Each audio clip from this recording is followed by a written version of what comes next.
Are cars cheaper in Mombasa as compared to Nairobi? Is this a fact or just another myth in the Kenyan car market? Taking you through this discussion, I'll be your host, Eric Wakabi, Eric with a CK. You can follow me at a personal level on Facebook, Instagram, Threads, X, and TikTok as well. And to get daily car updates, you can join the Konnekt WhatsApp channel, and the link is in the description below. Also, remember, we offer services such as pre-purchase inspection, consultation, direct importation, and even local sourcing. Now, let's get up close and candid on whether cars being cheap in Mombasa is a fact or a myth. Many car buyers will flock to the coastal town of Mombasa to get a car with the notion that cars are cheaper there. But that is not necessarily true. Before we dive into that, I would like us to talk about why most people would prefer to go to Mombasa. What are the advantages of getting a car in Mombasa? Advantage number one is that there is a wide variety of cars in Mombasa. The entire Moi Avenue is filled with showrooms.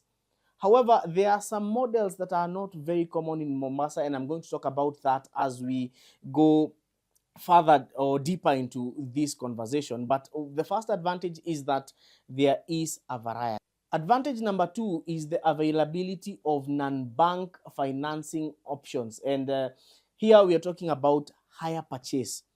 Most people in the Juakali sector or in the informal sector who are self-employed or entrepreneurs will tend to run to hire purchase options because the banking sector in Kenya does not open its doors fully to those in the Juakali sector, especially when it comes to hire purchase. And even if they do, the percentage of financing may not be that big, and that discourages most people in the informal sector from going to the banks, and that's why they prefer going to Mombasa to get a hire purchase arrangement. The advantages of hire purchase arrangements, and this now even attracts the people in the formal sector, is that it is very flexible and it is purely on how you're able to bargain and negotiate. So that flexibility of the non-bank financing option attracts more people to go to Mombasa and drive off with their cars. And talking about driving off, the other advantage of hire purchase is that unlike bank financing, whereby you will have to wait for a week or two to drive off with the car,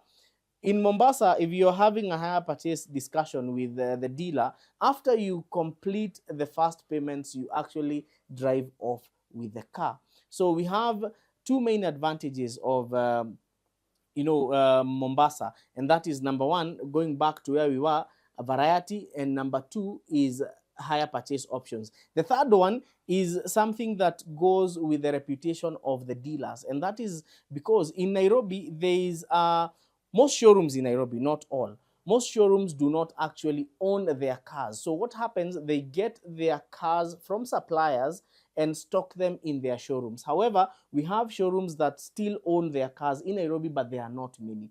So what happens with these showrooms that do not own their cars, we get to have some crafty dealers or crafty brokers, such that you'll go to a showroom in Kiambu Road, go to showroom 1 and see a particular car. Then as you're going to look for variety in showroom number 2, you're going to be told, wacha hiyo gari itoke kwa hiyo showroom ingine ikuje, and they are going to bring the same car. In Mombasa, you're not going to have any of that.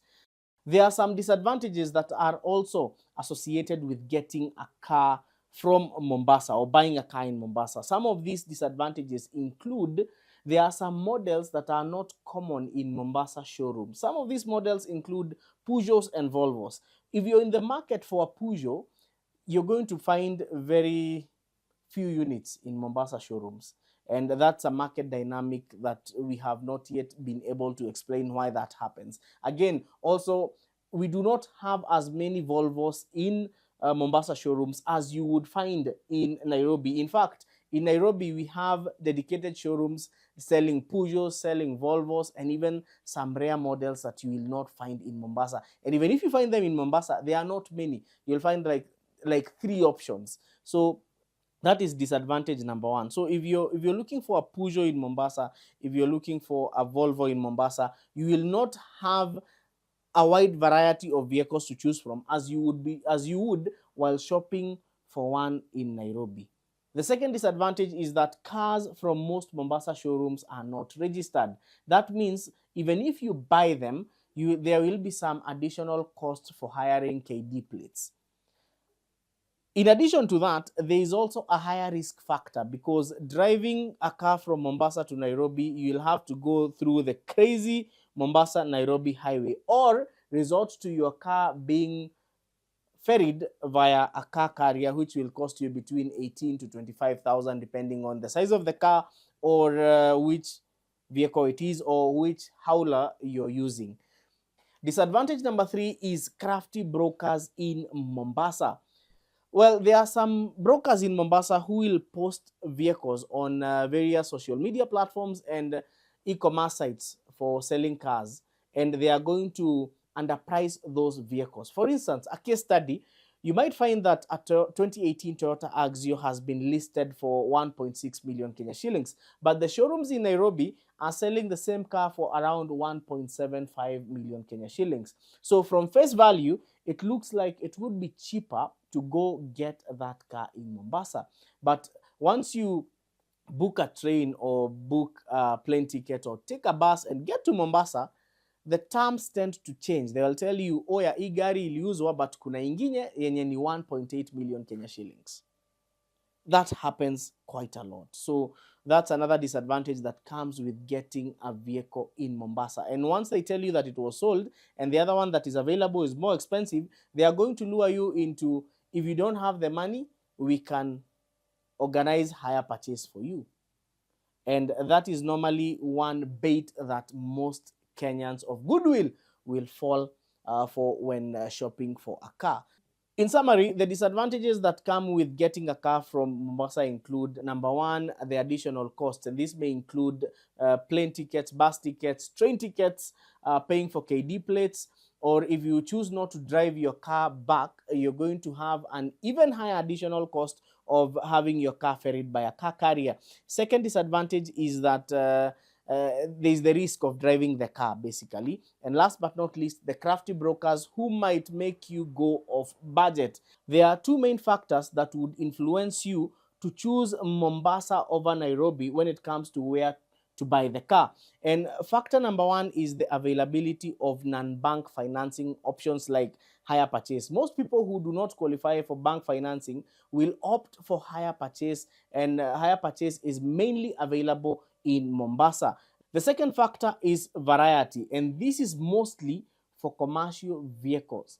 I'm talking about vans for matatu use, the Toyota Hiace and Nissan NV350. Secondly, the light duty trucks like the Toyota Dynas. And third, the light duty buses like the Toyota Costas and the Mitsubishi Rosas. Most of these will be widely available in Mombasa, and their prices, due to the variety, might be more favorable as compared to Nairobi.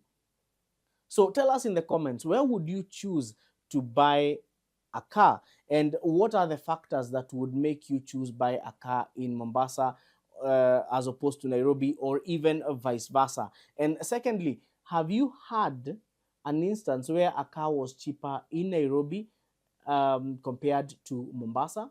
I've been your host, Eric Wakabi, Eric with a CK. Remember, you can follow me at a personal level on Facebook, Instagram, X, and TikTok as well. And remember, we offer services such as pre-purchase inspection, consultation, direct importation, and even local sourcing. And you can get daily updates from our WhatsApp channel. The link to the channel is pinned in the description below.